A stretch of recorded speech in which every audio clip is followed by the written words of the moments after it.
Parents, get your children ready for a healthy back to school. Schedule a checkup with their doctor and dentist, and be sure they are up to date with their immunizations, including the COVID-19 vaccine if they're 12 or older. A message from the Virginia Department of Health and Virginia Department of Education. Broadcasting live from the ESPN 690 Anajar and Levine studios. This is Action Sports Jacks on ESPN 690 with Brent Martineau and Austin Lane.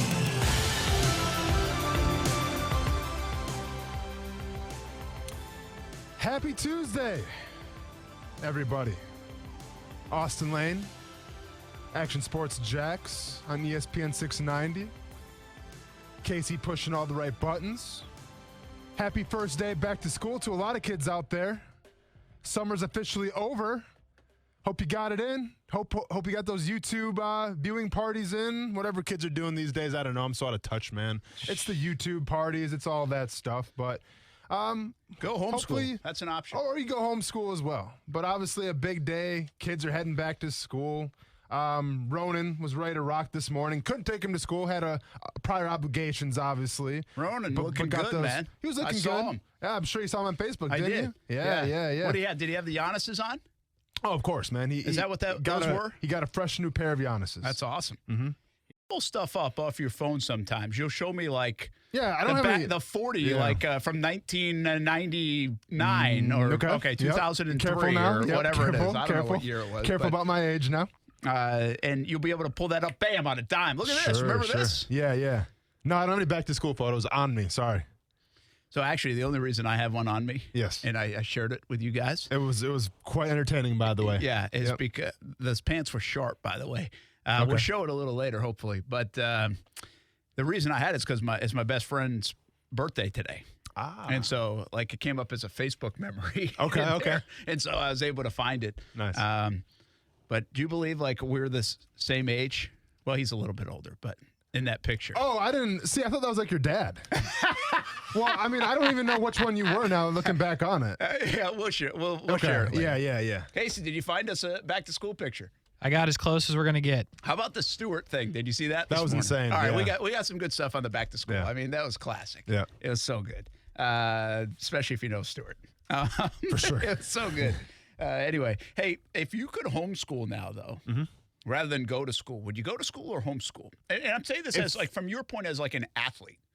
You know? If you're asking if I could, I'm not saying you couldn't homeschool before, but it's very much more in vogue now to homeschool. Oh, I'm going to school all day, Virtual man. school. So you're like, you got to get the social. Yeah, you got to walk socialize. In the halls, lunch. Yeah, because we had a couple athletes, like a couple of players on our team that were homeschooled, and social skills lacking a little bit. You could tell. Oh yeah. Yeah. I don't know. Like I think I would homeschool. You would want to homeschool or going to school and hanging? Oh man. Yeah, well, especially in today's. Again, my parents had no idea what to do, like from an athletic point of view. Like, hey, you could go to the gym this many times a week, or you could have this for training, or everything specialized, or we got this for a hitting lesson, or a pitching lesson, or this lesson, or whatever to maximize. I mean, the athletes today are so much better, right, because of everything at the disposal and the knowledge that we have. And that's just like 20 years ago. So I'm not like saying well, back in 1960, it's not one of those. But I think a big part of that is part of like homeschooling and stuff. I mean, you can get a lot done during the day if you're really from an athletic point of view. So I think I would have taken it. Like I think I could have been a way better baseball player. Yeah. One, if I grew up in today's day and age. Two, if my parents were kind of knowledgeable and in that world of all those things at your disposal, like today, they would have to be in tune with it. And by the way, would have to be able to afford a lot of it. Oh yeah, I'm sure it's pricey. And three, if I were to homeschool and get my work done, do my work, do my school, learn, you got to still do all that stuff. Yeah. But then take the other part of the day and really get to work on my craft. I feel like I would have been burnt out if I would have did that. Would you? Oh, absolutely, man. Like that was actually the blessing in disguise where I didn't have parents they didn't really have a clue in terms of training, and training wasn't really that prevalent back then in terms of specialization. It was, hey, if you want to play a sport, let us know and we'll take you to practice. And that's what it was for me. But I mean, I would, because I'm kind of a social butterfly. I would always choose the socialization, I guess you would call it, of going to school, hanging out with the homies, maybe getting a little bit of trouble as opposed to just hanging out by myself and then working out all day. Yeah, you go back to high school or college? What do you answer?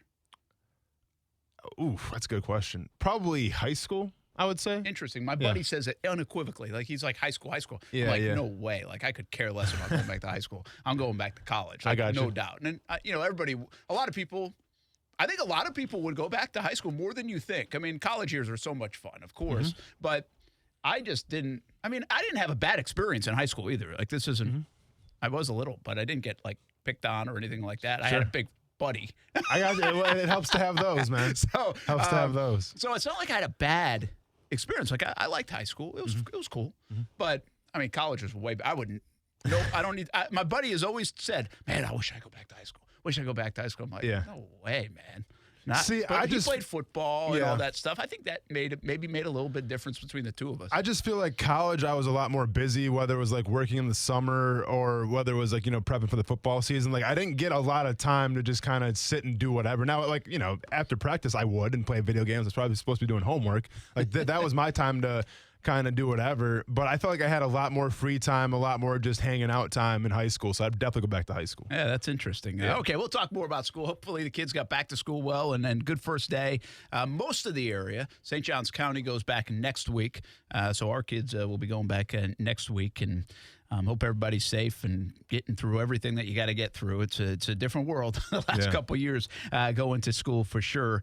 But back to school is cool, at least for now. But it's not cool out, that's for sure. Holy cow, it continues to be really warm. Out in the Jags practice field it was. Maurice Jones-Drew was out there today. Good to catch up with Mojo for sure. He was kind of giving us the background on a lot of different teams. Like, he's really impressed with Matthew Stafford out in L.A. And Mojo does the Rams games. He's on their broadcast team. So he thinks Stafford has looked really good. He said Najee Harris in Pittsburgh looks really good. So he's been around to some of these camps and interesting. One of those I just saw on the TV as I was down in the sports office.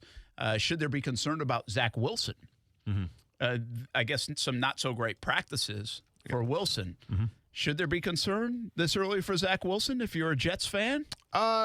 Not so much, no. I mean, he's, I think it's taken him longer to pick up to the NFL game, the speed and all that stuff. But he has had some really bad practices back-to-back weeks. I think today he finished the drive on an interception that left a lot of people wondering, like, why we take this guy number 2. So when you see Trevor Lawrence in 4K doing his thing at the Jaguars quote-unquote scrimmage/practice, and then you see, Zach Wilson not having any of those moments yet because I haven't seen anything from the Jets PR department or social media department that would echo, hey, Zach Wilson's having some good throws at practice. So right now I think they're just to the point where it's like, all right, let's get this kid acclimated. Let's give him some confidence and let's go from there. Yeah, listen, I know this is fun around here that you'd love to be able to kind of poke at the Jets. And if I was a Jags fan, I maybe would do the same in that respect, like on social media. Look what you got. You take it kind of like I do with the Yankees, right? Sure. When you get your chance to do it, you do it. Because you knew the winning streak was coming sooner or later.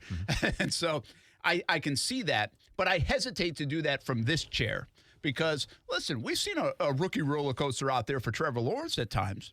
The last week was kind of choppy. Last week wasn't great until Saturday and Sunday, where he really hit stride. But remember, go back to last Monday, and it was 3 picks, and then there was a pick almost every day. Even the coaches and him said there was a little struggling going on. It wasn't smooth. So I think there's a little bit of that has to be part of it. Keep in mind, Zach Wilson got in a couple of days later. I don't know how big of a difference that makes. But if you're a Jets fan, though, you're worried because you seriously haven't seen one highlight of Zach Wilson at practice. Yeah, it's a little bit like that. And not only that, Austin, I think – what's the way to say this? Zach Wilson does not have the resume Trevor Lawrence had in college. There is not the evidence behind Zach Wilson that there was for Trevor Lawrence. I mean, Trevor Lawrence's evidence goes back 7 years. 7 years of unbelievable play. You can find me a way and spin it that Zach Wilson is this and that, and oh my gosh, look at him. Well, there's still not the amount of evidence that shows you that, hey, he's a real deal, he can't miss, all that stuff. What happened was he got elevated so much during the draft process that all of a sudden it became can't-miss guy.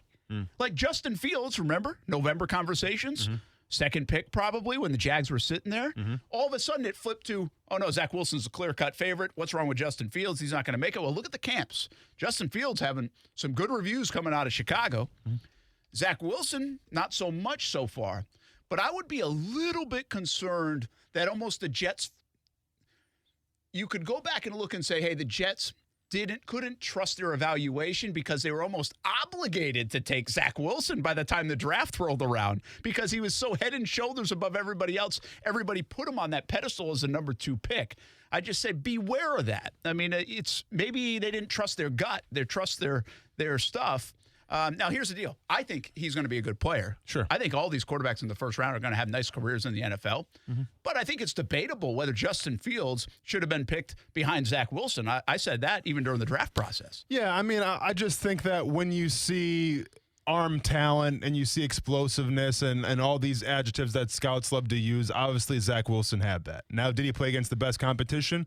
No, he did not. But then I can bring up names like Josh Allen and say, well, what did Josh Allen do in his college career that would make you think he's going to be a certified NFL pro, all-pro for a long time to come? You can't do it. He didn't really have that good of a record as last year at Wyoming, but here we are now with Josh Allen, being one of the best quarterbacks in the entire NFL. So I just think that sometimes depending where they're coming from, the circumstances, he came from BYU, and I'm making excuses for Zach Wilson. Obviously, he's got to practice better. Obviously, there needs to be a change because right now he's not up to par as a starting quarterback for the New York Jets. But I'm not going to buy into the narrative of saying, well, he's having a bad couple weeks, so that means he's not going to do good the rest of the year. Like, I think, give him some time to adjust and let's see what we got here. Yeah, by the way, I think it's worth noting that Justin Fields has looked pretty good in Chicago, right? Yeah. The reports Trey Lance is looking good. Totally different. Yeah, we said Trey Lance the other day. So, I mean, you have these quarterbacks. Mac Jones, haven't heard a lot out of Mac Jones. I think there's a lot of people that like him, respect him. That's Cam Newton's job right now, for sure. I mean, do you think we could get the Chicago situation where Andy Dalton might not have that job for, maybe no longer than the first couple of games?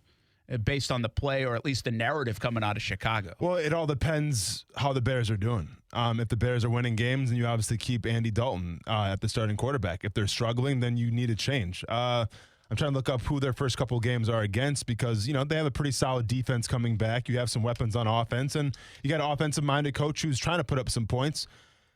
Let's see what we got here.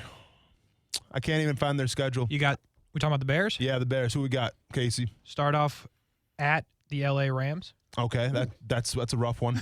At home against the Bengals. Like that. On the road against Cleveland. Yeah. Oof. That's a toss-up one. So we got the If Rams, you're any good, you might beat Bengals, Cleveland, and then we got the Lions. So I think that if the Bears go anything worse than 2-2 in those first 4 games, then you're going to see a change with Justin Fields. I think if they go 2-2 or better, then you're going to see Andy Dalton continue. Okay, fair enough. No. Yeah.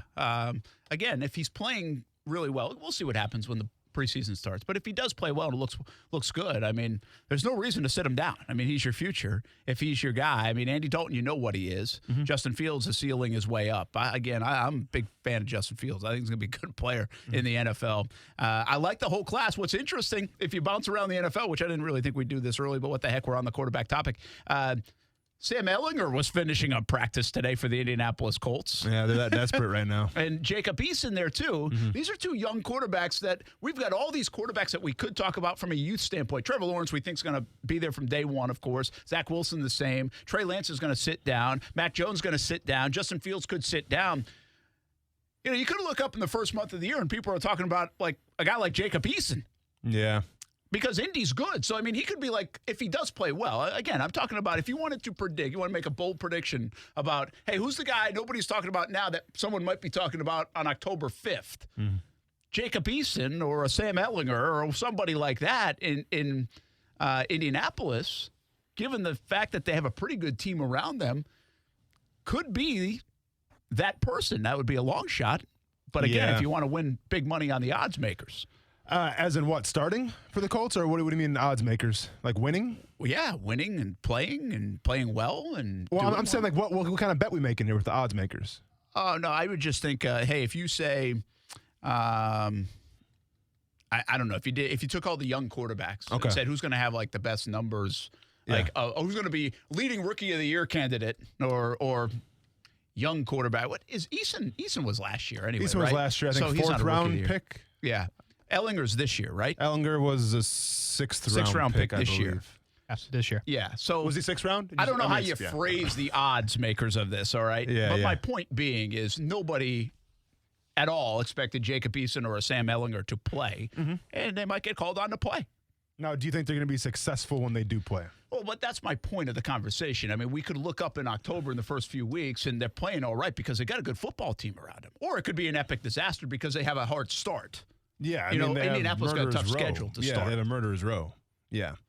I mean, I think if it's me, I'm definitely looking at other options. Like, how confident do I feel if I'm the Colts taking on the Rams right away, the Titans right away?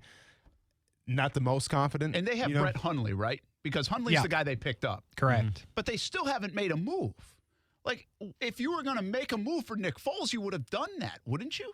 I mean, maybe they're in negotiations right now. Maybe they're trying to make a move, but maybe the price tag's too high. Who knows? How late can you bring that in? Like, can that be a September bring in and be like, all right, we tried these guys. We don't like these guys. We got to go get a guy. So I think it depends who the quarterback is. I think if it's Nick Foles, you can wait till the very last second because you're talking about a coach who has coached him before, who uses the same terminology I'm sure that he had in Philadelphia. So I think you have the luxury of waiting it a little longer.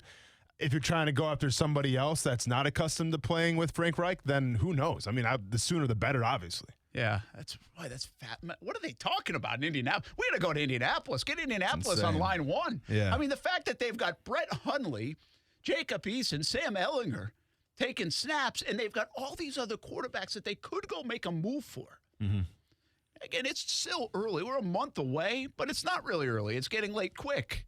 Yeah. And it's just fascinating with that team. I would imagine maybe they're waiting to see how Wentz does in the first couple weeks after surgery before saying, okay, we need to do something. This really does look like it's 8 to 10 to 12 weeks, the long end of that comeback. Maybe that's it. Well, that or you just wait for the Bears to actually cut Nick Foles, You could. and then you get him for nothing. You could. Now, what you run the risk of in doing stuff like that is you run the risk of being desperate around September, whatever. Right? And then it costs you even more because they know you're desperate. But I'm saying if they were to cut Nick Foles, if you're right, then there's nothing you just sign him. Yeah. I mean, you could do that. Yeah. Do you think they're going to cut Nick Foles, though? He's a $6 million guy. They're going to cut him with, I think, a decent-sized cap hit. I mean, if you got Justin Fields, you got Andy Dalton, I don't know if anybody else. I don't know. Are you to keep Nick Foles on as a third-string quarterback? Or you're not going to practice squad him? Yeah, I just think you can do – yeah, it's a fair point. I don't know what they're thinking, and that's a good question. But I feel like they're holding a little bit of power with Nick Foles' reasonable number at contract, the experience he has for a team that might be desperate, and Indianapolis is probably team number one on that list. But if you keep him around, the longer you keep him around, the better chance you get something in return, in my opinion. And we'll see how the first 3 weeks or the 3 weeks of preseason shakes out. Man, the quarterback stuff's fascinating in the NFL. Deshaun Watson, obviously not expected to play in week 1, but he really practiced for the first time yesterday. Yeah. You know, he was like a scout team guy.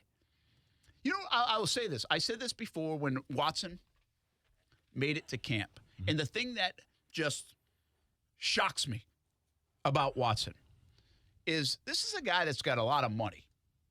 Right? Signed a big deal. I'm assuming there was a big chunk of that money, like 60, 70, 80 million guaranteed, whatever it was.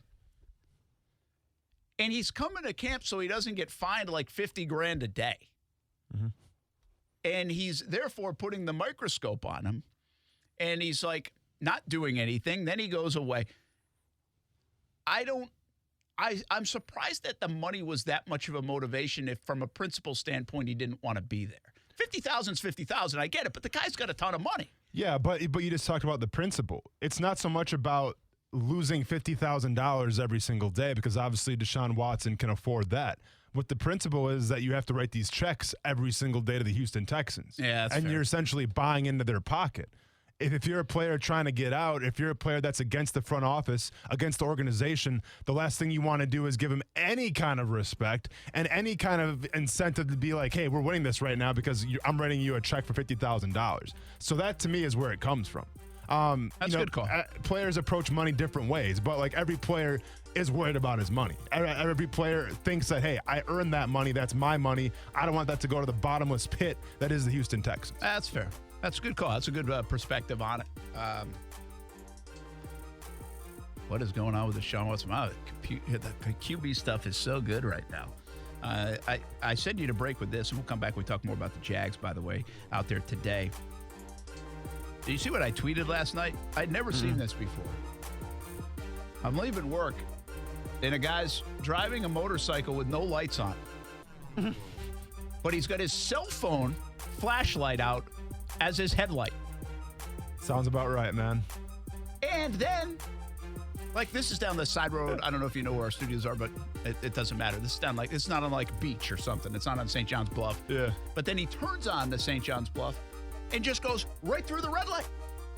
Now, it's like midnight. Was it a crotch rocket or was it like a lowrider, like Harley kind of thing? Well, more like a crotch rocket. Crotch rocket, okay. Type of Sport bike. motorcycle. Yeah, I got you. But I hate to bring it up. Did that guy make it home? Yes or no? I don't know. Yeah, I think so, because I think we would have saw it. Yeah. But I was like, what are we doing here? It's Florida, man. Like, I seriously, I was pulling out. I almost didn't see him. Yeah. But thankfully, I saw his headlight, which was his iPhone. That's insane, man. Let's go and get that fixed. Come on, people. Let's go and get that fixed, sir. Tell me who you are. I'll pay for the headlight. If you're listening right now, call in. I want you to be safe.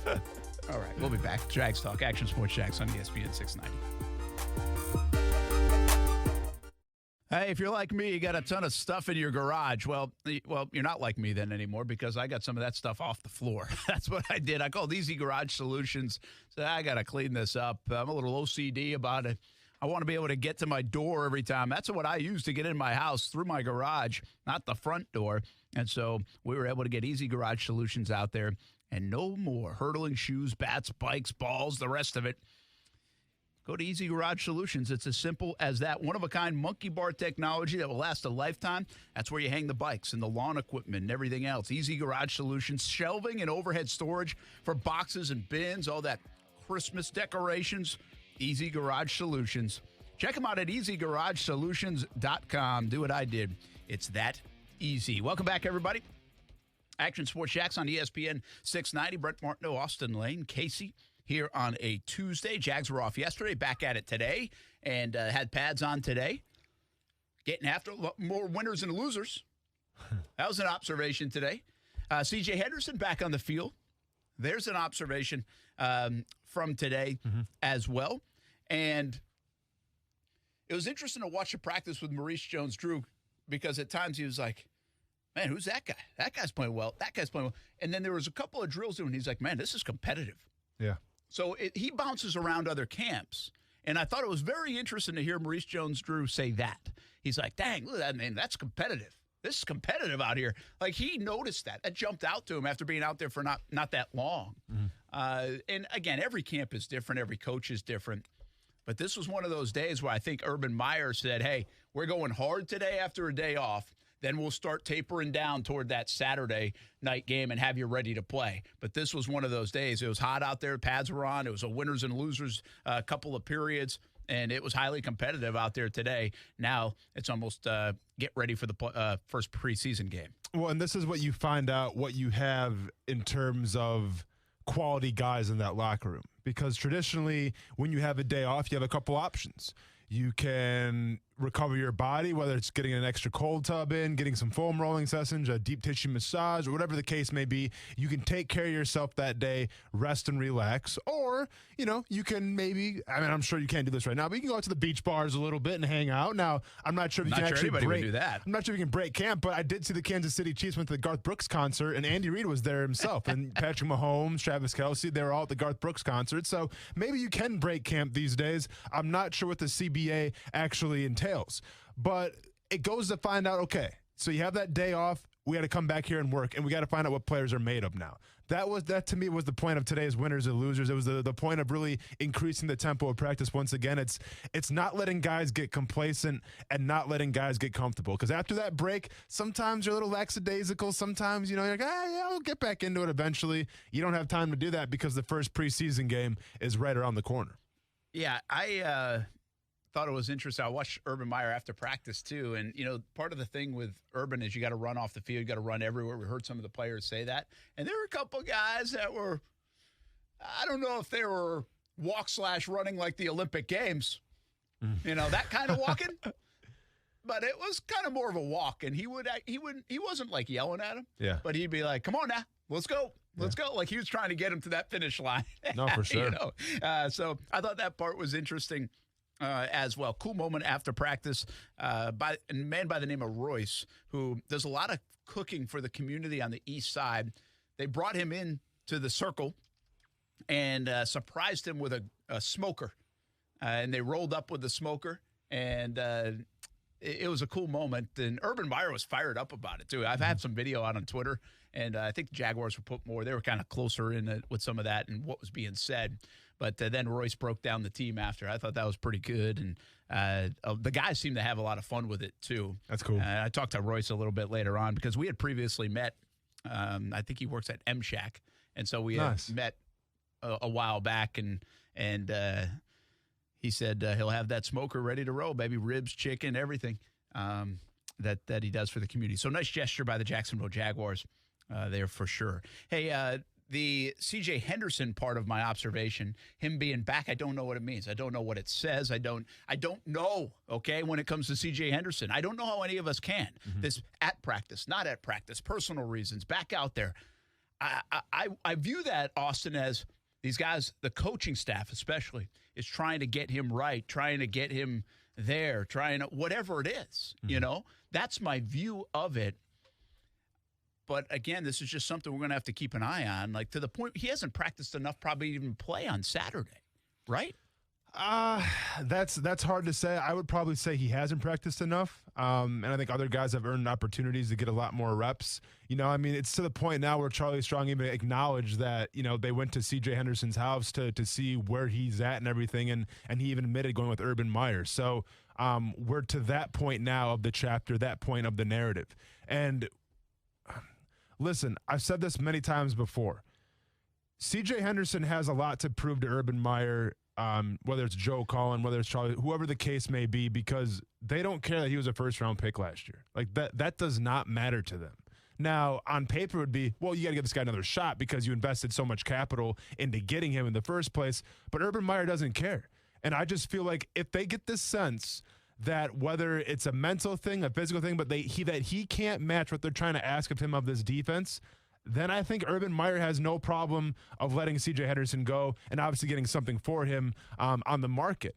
With that being said, though, I also think that Urban Meyer is a proud individual in terms of coaching, and he wants to try to milk every ounce of effort out of all of these players. And I think Urban Meyer would feel like he'd be doing himself a disservice if he just let the C.J. Henderson thing slide and he didn't try to get a maximum effort, a maximum output from C.J. Henderson. So I get the sense now, like, listen, you got to go slow. You got to take this day by day with C.J. Henderson. But I feel like Urban Meyer is going to do his due diligence and do everything in his power to be like, I'm going to try my best to get the best out of you because that's what type of coach I am. That's a good point, too. And I think that's one of Urban Meyer's real big strengths. He's able to,